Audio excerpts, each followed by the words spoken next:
Ya, okey, beres. Astaghfirullahalazim, astaghfirullahalazim, astaghfirullahalazim. Allahumma salli ala sayyidina Muhammad wa ala sayyidina Muhammad. Allahumma salli ala sayyidina Muhammad wa ala sayyidina Muhammad. Allahumma salli ala sayyidina Muhammad wa ala sayyidina Muhammad. Assalamualaikum warahmatullahi wabarakatuh. Bismillah walhamdulillah wassalatu wassalamu ala sayyidina Rasulillah sallallahu alaihi wa ala alihi wa man tabi'ahu wa nasarahu wa walah wa ba'. Rabbi shrah lana sudurana wa yassir lana umurana wahlul 'uqdatan min alsinatina yafqahu aqwalana.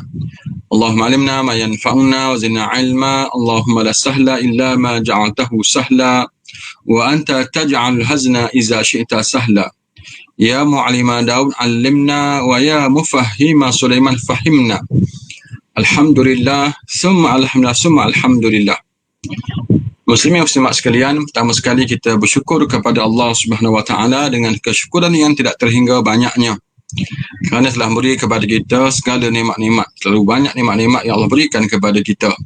Maka kita wajiblah mensyukuri nikmat-nikmat Allah itu. Baik, kita berada pada muka surat 76. Tajuk hari ini ialah sabar dalam menegakkan kebenaran. Qala musannifu hafizahullah, sabar dalam menegakkan kebenaran. Wa an Suhaib radhiyallahu anhu anna Rasulullah sallallahu alaihi wasallam qala kana malikun fi man kana qablakum wa kana lahu sahirun falamma kabira qala lil malik inni qad kabirtu fab'as ilayya gulaman u'allimuhu as-sihr. Daripada Suhaib radhiyallahu taala anhu bahawa Rasulullah sallallahu alaihi wasallam telah bersabda, pada zaman dahulu ada seorang raja dalam kalangan umat yang lebih dahulu daripada kalian. Dia mempunyai seorang ahli sihir. Setelah ahli sihir itu lanjut usia, lalu dia berkata kepada raja, aku sudah terlalu tua, oleh kerana itu hantarkan kepadaku seorang pemuda agar aku dapat mengajarkan kepadanya tentang ilmu sihir. Ini kisah seorang raja yang memiliki tukang sihir. Ini kerajaan zaman dulu, pemerintahan zaman dulu. Ahli sihir pun termasuk dalam kabinet ataupun dalam kerajaan mereka juga. Pentingnya tukang sihir pada waktu dululah. Tengok apa yang berlaku. Faba'asa ilahi gulaman yu'allimuhu. Fakana fi tarikihi إذا سلك راهب فقعد إليه وسمع كلامه فأعجبه فكان إذا أتى الساهر مر بالراهب وقعد إليه فإذا أتى الساهر ضربه فشكى ذلك إلى الراهب فقال إذا خشيت الساهر فقل حبسني أهلي وإذا خشيت أهلك فقل حبسني الساهر. Lalu dihantar kepadanya seorang pemuda untuk diajarkan kepadanya ilmu sihir. Ketika dalam perjalanan yang untuk belajar ilmu sihir, pemuda itu terpaksa seorang rahib, yakni padri atau ahli ibadah yang beriman, yang sedang beribadah dan mengasingkan diri daripada orang ramai. Lalu dia duduk bersama dengan rahib itu dan mendengar ucapannya, lalu mengkaguminya. Dan setiap kali dia pergi menemui ahli sihir, dia mesti melalui tempat rahib itu dan duduk bersama dengannya untuk belajar dan mendengar daripadanya. Apabila dia datang lewat ke tempat ahli sihir, lalu dia dipukul oleh guru sihirnya. Maka dia mengadu kepada rahib tentang kelakuan ahli sihir yang memukul dirinya. Lalu rahib itu berkata, sekiranya engkau takut dipukul oleh ahli sihir, katakan kepadanya, aku terlambat kerana ditahan oleh keluargaku, kerana ada urusan keluarga. Sebaliknya, jika engkau takut akan keluargamu pula, katakan aku telah ditahan oleh guru ahli sihir itu. Jadi oleh kerana ahli sihir tadi dah tua, dia minta raja sediakan dia seorang pemuda lah untuk belajar ilmu sihir ini. Maka dapatlah seorang pemuda. Jadi pergilah pemuda ini di bawah tanggungjawab atau tanggungan pemerintahan pada waktu itu untuk belajar sihir. Cuma dalam perjalanan dia bertemu dengan seorang rahib, yang ni pendeta zaman dulu dah, pendeta yang berada dalam jalan yang benar, ajaran Nabi dulu. Jadi dia berguru juga dengan pendeta ini sebelum pergi belajar ilmu sihir, menyebabkan kehadiran dia ke tempat ahli sihir itu, ke sekolah ahli sihir ini terlambat. Menyebabkan dia dimarahi dan dipukul, dihukum oleh ahli sihir. Bila dia balik pula, dia akan berhenti juga sebenarnya. Bila balik rumah, dimarahi oleh keluarga dia pula sebab lambat sampai. Maka dia mengadu kepada rahib tadi, pendeta tadi, bagaimana nak buat. Jadi pendeta itu ajar dia, nanti kalau ahli sihir marah, bagi tahulah lambat sebabkan ada urusan keluarga. Bila ahli keluarga marah, jawab ahli sihir pegang dia ataupun mana kelas itu belum habis lagi, ada urusan dengan guru dia. Itu. Baik, kita sama apa yang berlaku lagi selepas itu. فبينما هو كذلك إذا أتى على دابة عظيمة قد حبست الناس فقال اليوم أعلم الساحر أفضل أم راهب أفضل فأخذ حجرا فقال اللهم إن كان أمر الراهب أحب إليك من أمر الساحر فاقتل هذه الدابة يمضي الناس فرماها فقتلها ومضى الناس. Sedang dia dalam keadaan begitu, beberapa lama tiba-tiba dia terserempak dengan seekor binatang yang sangat besar yang menghalang perjalanan orang ramai, dan mereka berkumpul kerana dihalang oleh seekor binatang yang besar.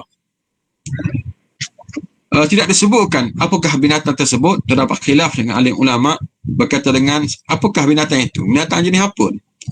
Ada ulama yang mengatakan binatang tersebut ialah singa, dan ada ulama yang mengatakan binatang tersebut ialah binatang yang naik daripada laut, iaitu yang tidak pernah mereka lihat. Lalu pemuda ini berkata, hari ini aku akan mengetahui sama ada ahli sihir yang lebih baik ataupun rahib. Lalu dia mengambil sebiji batu, seraya berdoa, ya Allah, ya Tuhanku, sekiranya perkara yang diajar oleh rahib ini lebih baik kepadamu daripada perkara yang diajar oleh ahli sihir, bunuhlah binatang ini agar orang ramai boleh melewati jalan ini. Lalu dia melontarkan batu itu dan berjaya membunuh binatang itu, dan orang ramai melalui jalan tersebut. Kisah selanjutnya ini berkenaan dengan pemuda tadi. Dia bolak-balik pergi berguru dengan tukang sihir itu. Dalam perjalanan dia berhenti tempat rahib. Cuma dalam siri kali ini, di tengah jalan itu dia bertemu dengan seekor binatang. Orang ramai nak melalui satu jalan itu terganggu kerana kehadiran, kemunculan seekor binatang yang besar. Jadi sekarang ni dia nak uji ilmu dia itu, ilmu rahib yang benar ke ataupun ilmu sahir, tukang sihir yang jadi yang benar. Jadi dia pun ambil batu, dia berkata, dia berdoalah kepada Tuhan, ada kata ilmu rahib ini benar, maka matilah binatang tadi dengan lantaran itu. Dia kata macam tu. Maka dia pun lontar dengan batu itu, mati sungguh binatang. Sekarang mati sungguh dan boleh menyelesaikan masalah orang. Baik, apa berlaku seterusnya? Fa'ata rahiba fa'akhbarahu faqala lahu rahib, ay bunay, anta al-yawma afdalu minni qad balagha min amrik ma ara wa innaka satubtala fa in ibtulita fala tadulla alayya. Lalu dia datang menemui rahib, pendeta tadi, dan menceritakan apa yang berlaku. Lalu rahib berkata kepadanya, wahai anakku, engkau hari ini lebih baik daripadaku kerana telah mendapat karamah, yakni pertolongan luar biasa daripada Allah SWT kepada walinya. Telah sampai kepadamu apa yang engkau lihat sendiri kelebihannya. Ingat, engkau akan diuji oleh Allah. Rahsiamu akan diketahui dan akan diuji oleh Allah SWT, bahawa kerajaan pemerintah akan mengetahuinya. Sekiranya engkau diuji, jangan ditunjukkan aku ini kepada mereka. Yang ini jangan diberitahu bahawa aku ni mengajar kepadamu agama Islam. Jangan beritahu dan rahsiakanlah. Jadi setelah pemuda tadi berjaya membunuh binatang itu, dan dia telah buat satu ujian tu kan, bahawa ajaran rahib itu yang benar, maka dia pergi berjumpa dengan pendeta tadi dan ceritalah apa yang berlaku. Jadi rahib itu pun terkejut, mana ilmu pemuda, anak muridnya itu lebih tinggi daripada dia. Mana berlaku satu karamah, kita panggil. Karamah ni berlaku kepada mereka yang mendekatkan diri kepada Allah.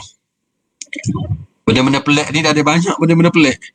Dia panggil khawarikul adah, perkara yang pelik, ajaib. Dia ada banyak. Contohnya kita ada mukjizat. Mukjizat berlaku kepada Nabi. Kemudian kita ada irhas. Benda pelik juga berlaku pada bakar-bakar Nabi. Kemudian kita ada ma'unah. Ini bantuan Allah. Allah beri kepada orang-orang tertentu.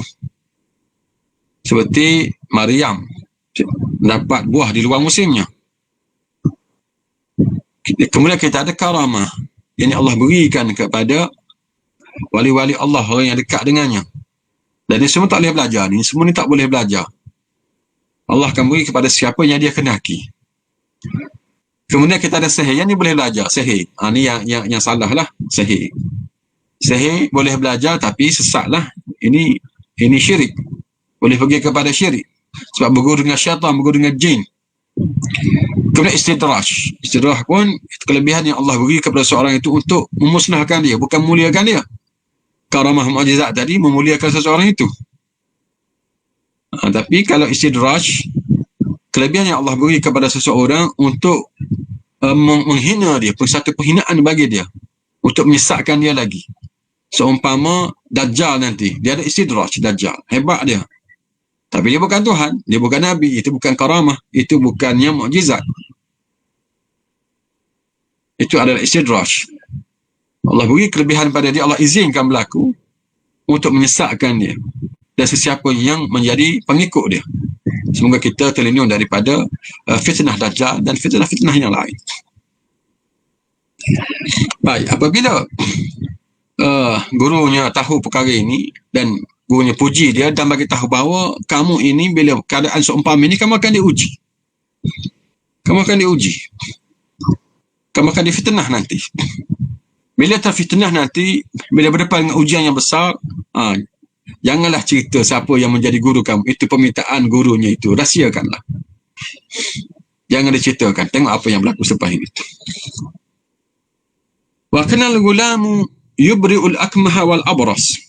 ويداوي الناس من سائر الأدواء فسمع جليس للملك كان قد عمى فأتاه بهدايا كثيرة فقال ما ها هنا لك أجمع إن أنت شفيتني فقال إني لا أشفي أحدا إنما يشفي الله فإن أنت آمنت بالله دعوت الله فشفاك فآمن بالله فشفاه Allah.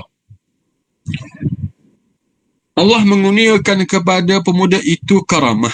Itu dapat mencelikkan orang yang asalnya buta, menyembuhkan orang yang sakit sopak dan sakit balar, dan menyembuhkan orang ramai daripada segala penyakit.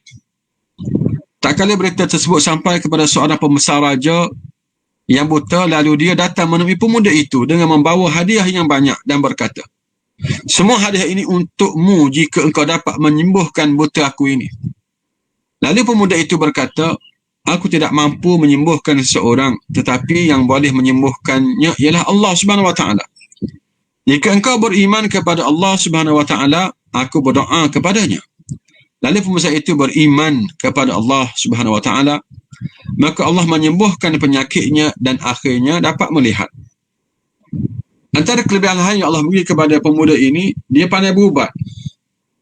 Dia boleh menyembuhkan penyakit orang penyakit sopak, orang yang buta dan berbagai jenis penyakit-penyakit yang lain. Yang menyebabkan ramailah orang sembuh dengan perubatan cara dia ini, dengan cara berdoa kepada Allah Subhanahu Wa Taala. Sehingga satu ketika pembesar dalam kerajaan tempat dia tinggal itu pun mendengar berita ini dan dia adalah seorang pembesar yang buta. Maka dia pergi membawa hadiah yang banyak dan dia beri tawaran kepada pemuda tadi, kalau pemuda itu dapat menyembuhkannya daripada penyakit, daripada buta ini, dia akan berikan hadiah itu. Tapi sebagai seorang yang soleh, dia akan jawab, bukan dia yang menyembuhkan, Allah yang menyembuhkan, tapi dengan syaratlah kamu kena beriman. Dia hanya boleh doakan kesembuhan itu. Maka pembesar tadi setuju untuk beriman kepada Allah Subhanahu Wa Taala, dan pemuda itu pun berdoa dah, dan akhirnya sembuh dia dengan izin Allah Subhanahu Wa Taala. Tengok apa yang berlaku selepas. Fa'atal malika fajalasa ilaihi kama kana yajlis faqala lil malik man radda alayka basara faqala rabbi qala walaka rabbi ghairi walaka rabbun ghairi qala rabbi wa rabbuka Allah fa akhadhahu falam yazal yu'adzibuhu hatta dalla 'ala al-ulam. Lalu pembesar itu datang menghadap raja seperti adatnya, menghadiri majlis raja. Lalu raja bertanya kepadanya, siapa yang mengembalikan penglihatan dan menyembuhkanmu daripada buta serta dapat melihat? Lalu pembesar itu menjawab, Tuhanku. Lalu raja bertanya, adakah ada Tuhan selain daripadaku? Kata pembesar itu, Tuhanku dan Tuhanmu ialah Allah. Lalu serta-merta pembesar itu ditangkap dan diseksa sehingga dia memberitahu pemuda yang mengobati penyakitnya. Bila datang bertemu dengan raja dalam keadaan dia ni melihat, raja terkejutlah. Yang dia ni boleh melihat, pembesar tadi boleh melihat. Raja pun siasat tanya dia, siapa yang menyembuhkan kamu? Dia jawablah, Allah, Tuhan. Jadi terkejut raja, adakah Tuhan lain selain daripada aku ni? Rupa-rupanya dia ni mengaku jadi Tuhan. Tuhan apa? Pembesar dia buta tak boleh sembuhkan. Ada lagi ke Tuhan selain daripada aku? Oh, pelik manusia mengaku jadi Tuhan ni kan. Hebat sangat.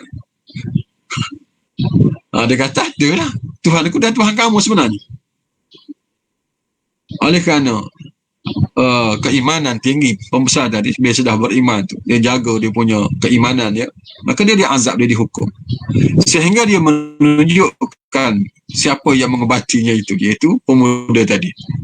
Baik, apa yang berlaku seterusnya?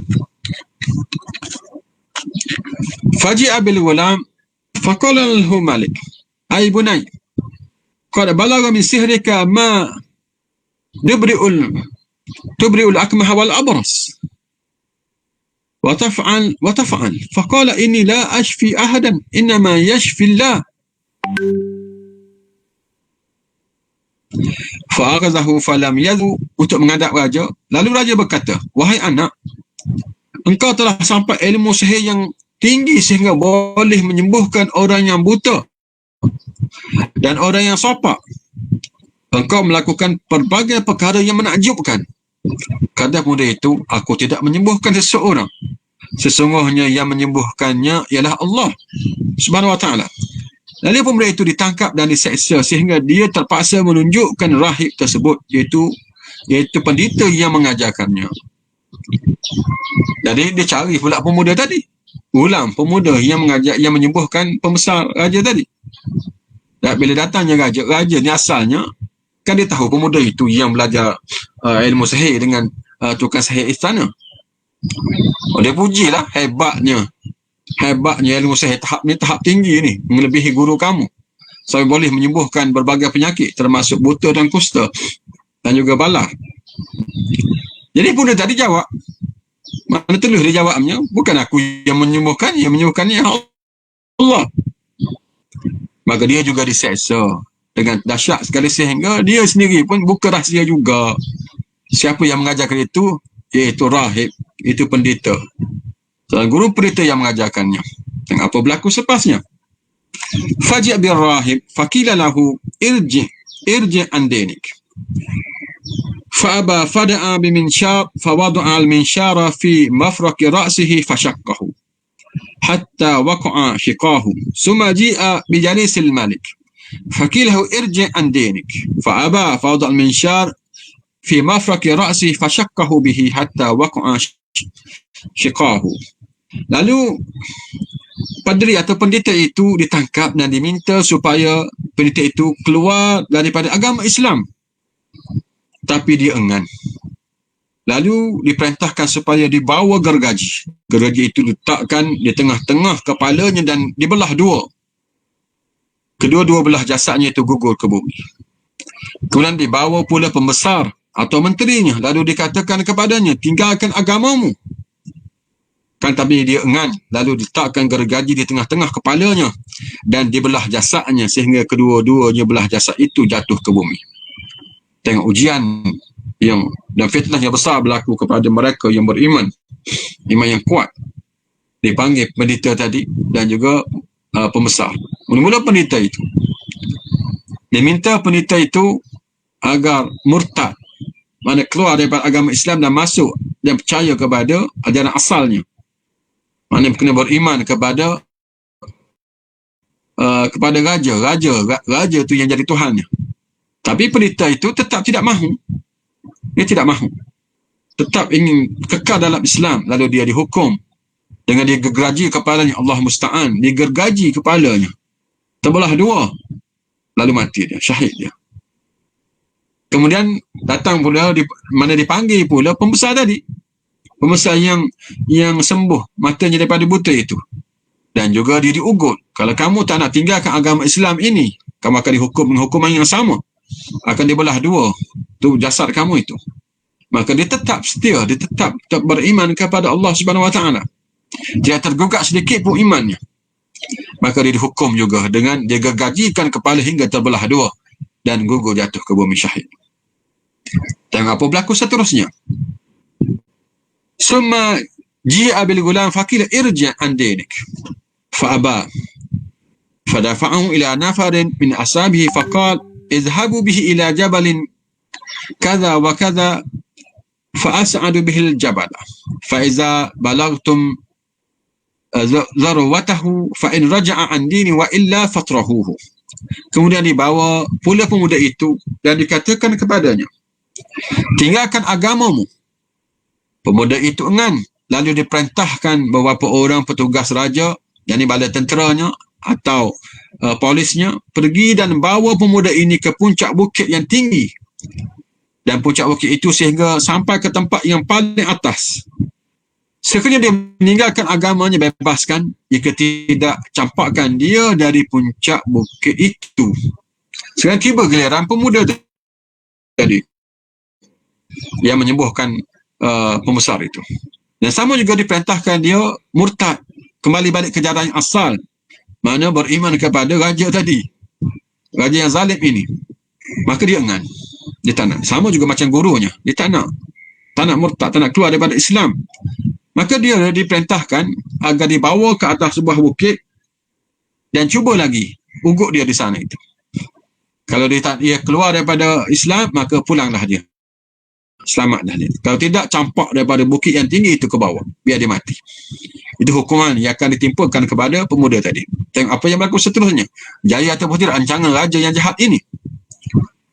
Fazahabu bihi fasaidu bihil jabala faqal Allahumma ikfinihim bima syi'ta farajafa bihimul jabala fasaqatu wa ja'a yamshi ilal malik.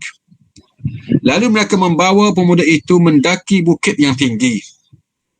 Bila sampai di puncaknya, pemuda itu berdoa, Ya Allah, Ya Tuhanku, selamatkanlah aku daripada kejahatan mereka dengan kehendak-Mu. Lalu Allah goncangkan bukit itu, menyebabkan semua petugas yang ditugaskan itu jatuh dan mati. Dan pemuda itu datang kembali menghadap raja. Dia tidak melarikan diri dan pergi menghadap raja semula kerana berdakwah. Baik, sekarang ni dibawa pemuda tadi ke atas bukit dan dibuat apa yang diperintahkan oleh raja itu, dan diugut pemuda tadi. Kembali balik kepada ajaran asal. Percayalah kepada raja itu sebagai Tuhan. Kalau tidak, kamu akan dicampakkan ke bawah. Pemuda itu enggan, lalu dia berdoa. Ini doa dia. Allahumma kfinihim bima syi'ta. Jadi pakai hafal doa ini. Siapa yang berada dalam kesusahan, berada dalam masalah, ada musuh-musuh yang menggugat kedudukan ataupun keamanan dan apa sahajalah yang kita dalam bahaya ini, disusahkan oleh orang lain, dan kita berada pihak yang benar, maka bacalah doa ini. Maka hafal semua. Allahumma kfinihim bima syi'ta. Mudah sahaja. Allahumma kfinihim bima syi'ta. Mana kita minta bantuan dengan Allah. Cukup Allah bagi kita untuk mengatasi masalah yang akan ditimpakan oleh mereka kepada kita. Tengok apa yang berlaku. Maka Allah tolong pemuda ini bergoncang bergegar bukit itu, menyebabkan semua tentera-tentera yang ada di atas bukit membawa pemuda tadi jatuh ke atas, jatuh ke bawah, dan pemuda itu pulang ke istana dengan selamat. Dan apa seterusnya yang berlaku? Faqala al-Malik, ma fa'ala ashabu? Qala kafanihimullah. Fadafa'ahu ila nafi min ashabi faqala izhabu bihi fahmilu fi kurkurin fatawassatu bihi al-bahra fa in raja'a an dini wa illa fakzifu. Lalu raja berkata kepadanya, apa yang berlaku kepada orang yang ditugaskan? Muda itu berkata, Allah Subhanahu wa taala telah menyelamatkan aku daripada mereka. Lalu dia diserahkan pula kepada kumpulan yang lain dalam kalangan petugasnya. Raja itu berkata, bawalah dirinya dan muatkan di atas kapal, lalu bawa ke tengah laut. Sekiranya dia meninggalkan agamanya, maka selamatlah. Kalau tidak, campakkan dia ke dalam laut. Jadi bila pemuda cari balik bersendirian, tak ada pegawai bertugasnya, dia tanya, apa jadi pengawal-pengawal tentera-tentera yang bawa kamu itu? Maka budak itu jawab, mereka semua mati, Allah selamatkan aku daripada mereka. Tak puas hati lagi raja. Suruh petugas yang lain ambil pemuda ini, bawa di atas sebuah bot ataupun kapal, bawa tengah laut, dan ugut lagi sekali. Kalau dia nak pulang ke agamanya, lepaskan dia. Kalau tidak, campak dalam laut je. Dah campak daripada atas gunung ke bawah tu tak jadi. Sekarang ni bawa ke laut pula. Tengok apa yang berlaku. Fadhahabu bihi faqal Allahumma kfinihim bima syi'ta fakfa'at bihim as-safiyah faghariku wa ja'a yamshi ila al-malik. Lalu mereka membawanya ke tengah laut, dan pemuda itu berdoa, ya Allah, ya Tuhanku, selamatkanlah aku daripada kejahatan mereka dengan kehendak-Mu. Lalu Allah melikupkan kapal itu dan mereka semua mati, tenggelam kecuali pemuda tersebut. Pemuda itu berjalan dengan selamat ke darat dan menghadap raja. Jadi apa yang berlaku? Doa yang sama juga, Allahumma kfinihim bima syi'ta. Jadi bila dia baca begitu, lalu Allah tenggelamkan kapal ataupun bot itu, mati semuanya mereka, pemuda itu balik dengan selamat. Selamat lagi pemuda itu. Kali yang kedua. Tak berjaya mereka nak hukum pemuda tadi, dengan doa pemuda tadi, Allah kabulkan permintaan itu. Dan apa yang berlaku seterusnya?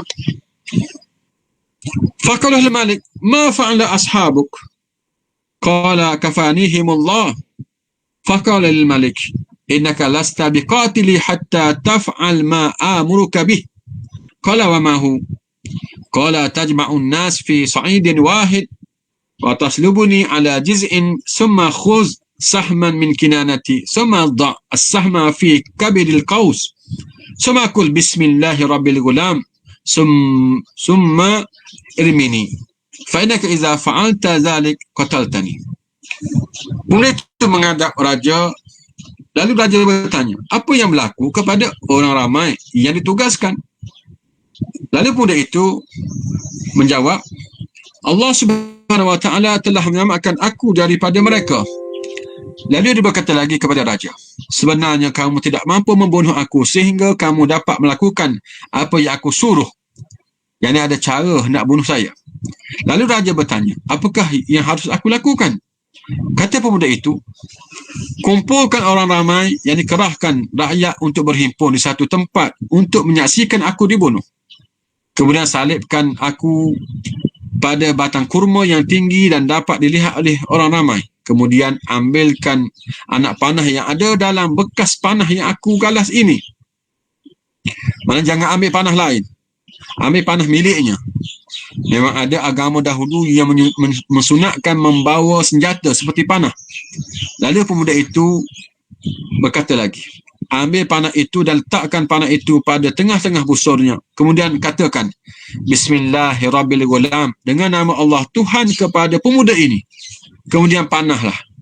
Jika engkau lakukan ini, engkau akan dapat membunuhku. Jadi pemuda tadi balik dengan selamat daripada kapal yang karam itu. Dan raja bertanya, apa jadi pula sekali ini? Mana tentera-tentera aku? Mereka kata, mari semua, Allah selamatkan aku daripada mereka. Dan akhirnya pemuda ini pun menjelaskan bahawa kamu sebenarnya tak akan dapat membunuhku. Sehingga kamu kena ikut apa yang aku sebut ini. Jadi raja tanya macam mana caranya. Jadi dia bagi tahu cara nak bunuh dia macam mana. Jadi pemuda ini pun bagi tahu lah.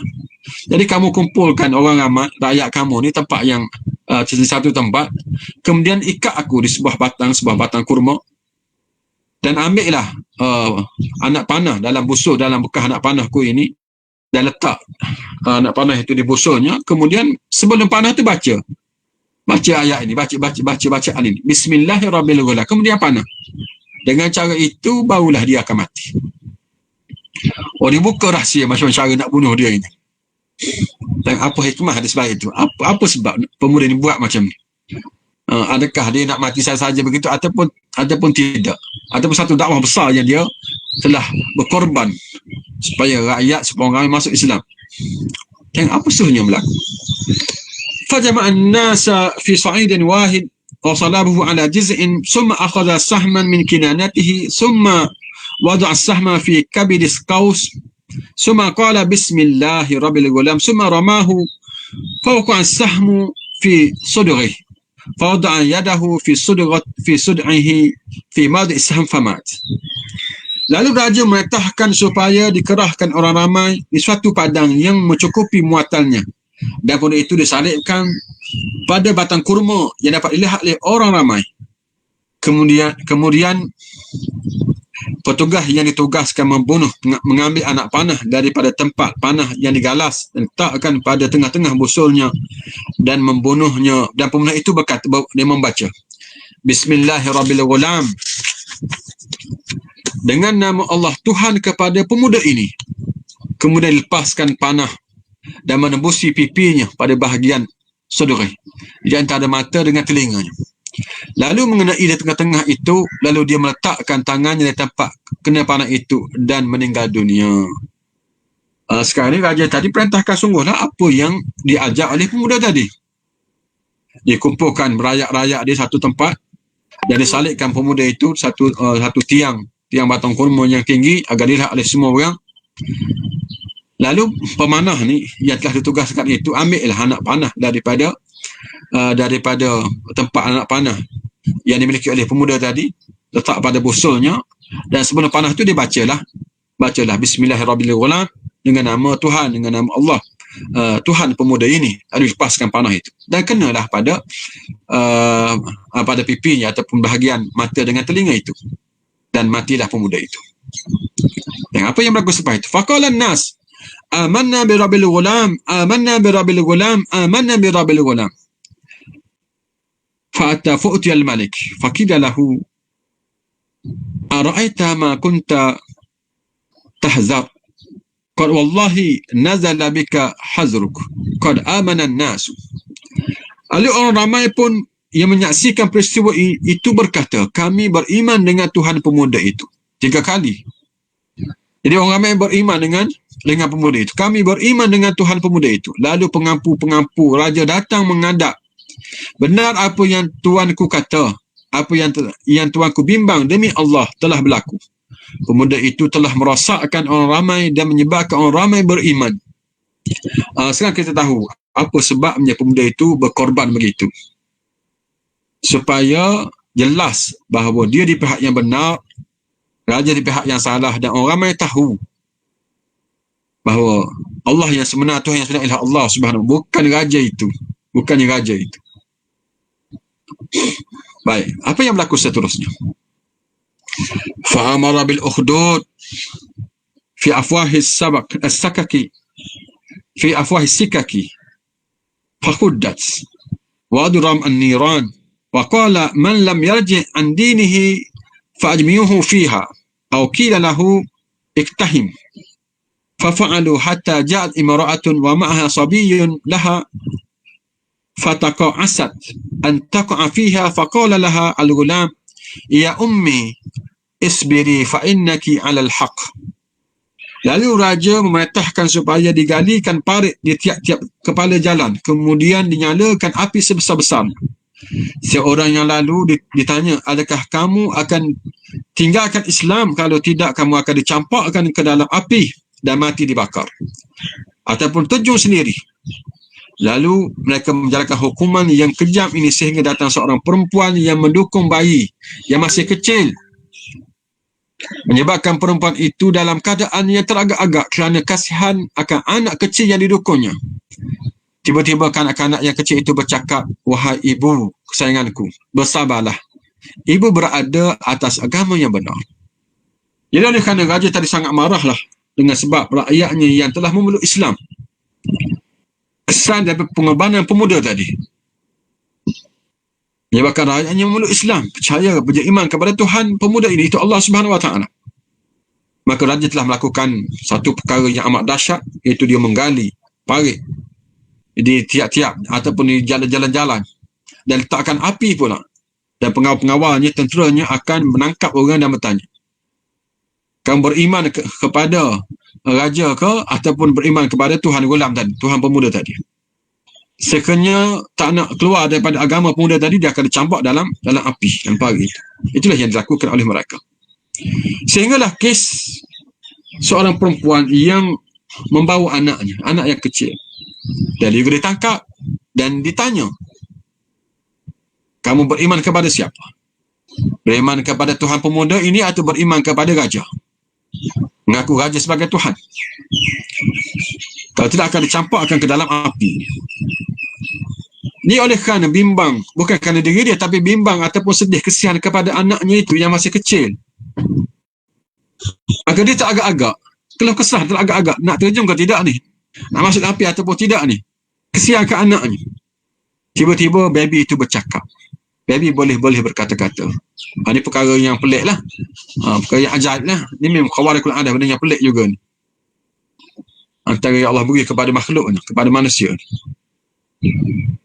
Tiba-tiba budak tu kata apa? Budak tu kata apa? Baby tu kata apa? Wahai ibu, dia kata. Wahai ibu kesayangan aku, bersabarlah. Ibu berada dalam agama yang benar, pada agama yang benar. Maka bersabarlah, buatlah. Tak apalah, mati-mati tak apa. Kita berada pada pihak yang benar. Lalu ibu pun terjunlah ke dalam api itu. Maka dia meninggal bersama dengan babynya. Baik. Kita bagi pada huraian tentang hadis ini. Para ulama mengatakan bahawa kisah dalam hadis ini berlaku selepas kejadian Nabi Isa AS diangkat ke langit. Sebelum kelahiran Nabi Muhammad SAW. Tiada orang yang mengetahui berkenaan kisah ini. Hanya negeri yang berdekatan sahaja mengetahuinya. Para ulama mengatakan peristiwa ini berlaku di Najran, iaitu satu kawasan sempadan di antara Arab Saudi dan dengan Yaman. Orang mengatakan kisah ini berlaku setelah Nabi Isa, zaman Nabi Isa. Antara Nabi Isa dan Nabi kita Muhammad SAW. Di tempat yang bernama Najran. Itu antara Yaman dan juga Arab Saudi. Telah diriwayatkan pada zaman Sayyidina Umar bin Al-Khattab radhiyallahu ta'ala anhu, ada seorang petani yang menggali telaga. Dia menemui mayat pemuda yang dibunuh dengan panah itu. Dia masih berada dalam keadaan yang baik dan tidak hancur. Anak panah yang masih ada pada pipinya dan tangan pemuda itu memegang pipinya, tidak hancur. Sayyidina Umar radhiyallahu ta'ala anhu mengarahkan supaya jasadnya yang mulia itu ditanam kembali. Ini pernah diceritakan begitu, bahawa ada petani yang bertemu dengan jasad pemuda ini, masih lagi tidak hancur, tidak dimakan oleh tanah. Itu ganjar bagi orang yang mati syahid. Hadis ini menunjukkan bagaimana orang yang dibunuh dan bersabar kerana menegakkan agama Allah Subhanahu Wa Taala memperoleh ganjaran mati syahid di sisinya. Inilah yang disebut oleh Nabi Muhammad SAW, Sayyidus Syuhada Hamzah bin Abdul Muttalib, wa rajulun qala ila imamin jair fa'amarahu wa nahahu faqatalah. Penghulu orang yang mati syahid ialah Hamzah bin Abdul Muttalib. Ini bapa saudara Nabi yang syahid dalam perang Uhud. Dan seseorang dalam kalangan umat yang sanggup berdepan dengan pemerintah yang zalim. Lalu disuruh dan dilarang. Jadi disuruh perkara yang baik, dilarang perkara yang mungkar. Dengan sebab itu dia dibunuh. Ini ganjaran orang yang berjihad jalan Allah Subhanahu Wa Taala, berdepan dengan pemerintah yang zalim. Ketuanya ialah Sayyidina Hamzah. Itu bapa saudara Nabi yang syahid dalam medan pertempuran Uhud. Dan seterusnya ialah mereka yang berdepan dengan pemerintah yang zalim. dan akhirnya dia dibunuh kerana mempertahankan kebenaran, kerana menyuruh yang baik dan mencegah kemungkaran. Itu ganjaran yang tinggi pada mereka. Hadis panjang telah disebutkan pada permulaan bab ini menghuraikan apa yang disebutkan oleh Allah Subhanahu Wa Taala dalam Al-Quran. Jadi kisah hadis tadi sebenarnya hadir dalam Quran. Ini satu contohlah mana Al-Quran ditafsirkan oleh hadis, dijelaskan oleh hadis. Itu dalam bab tafsir lah. Kita boleh tafsir Quran dengan Quran, Quran dengan hadis pun boleh. Ataupun Quran dengan alim ulama yang menafsirkannya. Ini panggil tafsir bi-ma'sur. Maka kita gunakan nas juga untuk menafsirkan nas yang lain. Itu bab tafsir. Baik, apa ayat yang Quran berkenaan dengan perkara yang kita ceritakan ini? Itu ayat yang berbunyi, Qutila ashabul ukhdud an-nari zatil waqud idhum 'alaiha qu'ud wa hum 'ala ma yaf'aluna bil mu'minina syuhud wa min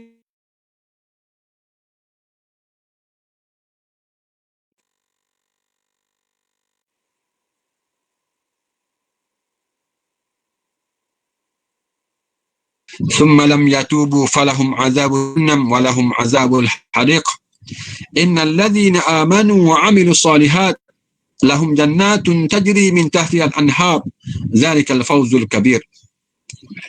Celakalah kaum yang menggali parit. Yani parit api yang penuh dengan bahan bakaran. Mereka dilaknat ketika mereka duduk di kelilingnya. Sambil mereka melihat apa yang mereka lakukan kepada orang-orang yang beriman. Dan mereka tidak marah dan menyeksakan orang-orang yang beriman itu, melainkan kerana orang-orang itu beriman kepada Allah yang Maha Kuasa lagi Maha Terpuji, Tuhan yang menguasai segala alam langit dan bumi. Dan ingatlah, Allah sentiasa menyaksikan tiap-tiap sesuatu. Sesungguhnya orang-orang yang menimpakan bencana untuk memesong orang-orang lelaki yang beriman dan orang perempuan yang beriman, kemudian mereka tidak bertaubat, maka mereka akan beroleh azab neraka Jahannam kerana perbuatan buruk itu. Dan mereka akan beroleh lagi azab api yang kuat membakar kerana mereka tidak bertaubat. Sesungguhnya orang-orang yang beriman dan beramal soleh, yang dibakar menjadi abu, mereka akan beroleh syurga yang mengalir di bawahnya beberapa sungai. Yang demikian itu ialah kemenangan yang besar. Maka kisah yang kita sebutkan tadi dirakam oleh Allah dalam Al-Quran. Bagaimana mereka itu dihukum hanya mereka kata Allah lah Tuhan mereka. Tak ada sebab lain. Sebab kebenaran mereka dihukum. Dan siapa yang menghukum mereka itu zalim sangat. Baik, dalam ayat itu Allah nyatakan kemenangan yang besar. Bagaimana dengan menjadi abu boleh menang? Kenapa pula menang walaupun mereka itu mati? Sebab itu dari Palestin kita kata kita menang, Islam menang. Walaupun yang matinya ramainya kita, yang cederanya ramainya kita, yang musnah rumahnya ramainya kita, tapi kita menang. Sebab itu kita kena faham. Di sini Allah menjelaskan perkara ini. Jadi zalikal fawzul kabir, itulah kemenangan yang besar. Ini menunjukkan mereka itu menang di alam barzakh dan alam akhirat. Hidup ini bukanlah semata-mata hidup di dunia sahaja, tetapi ada kehidupan alam barzakh, iaitu alam kubur dan alam akhirat. Mereka yang berjaya ialah mereka yang menang dalam kubur dan alam akhirat. Walaupun dunia ini kita memperoleh duit dan harta yang banyak, tetapi malangnya melawan Islam, itu bukan kejayaan. Hiduplah orang yang sedemikian di atas dunia sementara, namun kalah berhadapan dengan godaan dunia. Jadi kemenangan yang sebenarnya kemenangan selepas mati. Jadi walaupun mereka tu gugur, mati, dibunuh oleh musuh-musuh, tapi mereka menang sebenarnya. Kita yang menang. Apa berlaku pun kepada kita, asalkan kita ni berada di pihak yang benar, berada dalam agama yang benar, akidah yang benar, kita menang. Walaupun kita tak apatah kalau menang betul di dunia ini, mati pun tak ada masalah. Kita menang juga, menang. Kerana periktibar ialah di akhirat nanti. Penghujungnya itulah perkiraan ni, bukan sekarang ini. Jadi tak ada masalah. Kita menang dunia pun tak apa pun menang akhirat. Atau menang dua-dua. Kita nak menang dua-dua kalau boleh. Tapi kalau tak apa pun menang di akhirat. Itu sudah mendai bagi kita orang Islam. Sebab tu mereka tidak takut untuk mati. Dan mereka menyesal pula kenapa mereka tidak terpilih untuk mati bila berdepan dengan musuh-musuh. Itu tahap tingginya kesabaran mereka, hasrat mereka, keinginan mereka untuk mati jalan Allah Subhanahu Wa Taala. Nabi Muhammad SAW mengisahkan dengan cerita yang sungguh panjang sebagaimana yang diriwayatkan oleh Suhaib Ar-Rumi Allah Ta'ala anhu. Beliau merupakan sahabat yang diturunkan ayat Al-Quran kepadanya bertujuan untuk memujinya kerana sanggup berhijrah dan meninggalkan hartanya. Ayat ini dinyatakan oleh Allah Subhanahu Wa Taala melalui firman-Nya, "Wa minan nasi man yashri nafsahu ibtigha'a mardatillah. Wallahu ra'ufun bil ibad." Dan antara manusia ada yang mengorbankan dirinya kerana mencari keredaan Allah semata-mata. Dan Allah pula amat belas kasihan akan hamba-hambanya. Jadi sekarang kisah Suhaib bin Ar-Rumi yang menjadi perawi kepada hadis ini. Mana hebatnya dia sehingga satu ayat turun kerana dia. Suhaib Ar-Rumi mendapat keuntungan yang besar. Apabila beliau ingin berhijrah, beliau telah dihalang oleh bala tentera musyrikin. Lalu menyelamatkan diri menuju ke atas puncak bukit dengan yang digalasnya. Beliau memang dikenali sebagai seorang pemanah yang handal. Kata Suhaib Ar-Rumi, "Ya ma'syara Quraisy, laqad alimtum anni armakum rajula wa aimullah la tasil ilayya hatta armi bi kulli sahmin ma'i fi kinanati." Dia kata, "Wahai Quraisy, kalian telah ketahui bahawa aku seorang pemanah yang handal, sedangkan kalian tidak akan sampai kepadaku kecuali setelah aku memanahkan semua anak panah yang ada denganku ini. Jika kalian mahu, akan aku tunjukkan kepada kalian harta dan simpananku di Mekah. Akan tapi kalian harus membebaskan dan memberi laluan untukku pergi." Mereka menjawab, "Ya kami wahai Suhaib. Kami mahu wahai Suhaib." Allah Subhanahu Wa Taala membebaskan Suhaib daripada dikejar dan dihalang oleh musyrikin Makkah tersebut.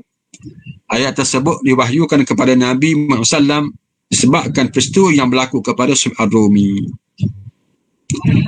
Jadi itulah kisahnya. Sebahagian kisah ini tak habis lagi, kita akan sambung esok insya-Allah atau di waktu-waktu yang lain berkenaan dengan kisah ini. Semoga menjadi cerita kepada kita untuk dijadikan panduan dan pedoman kepada kita dalam mengharungi hidup ini yang penuh dengan cobaan, penuh dengan dugaan, yang mana kita mesti bersabar. Dan kita akan sambung lain kali kisah-kisah ini yang belum tamat lagi insya-Allah. Mudah-mudahan kita sentiasa dipilih oleh Allah Subhanahu Wa Taala untuk menjadi orang yang bertakwa kepadanya. Sekian dulu untuk kali ini. Wassalamualaikum warahmatullahi wabarakatuh.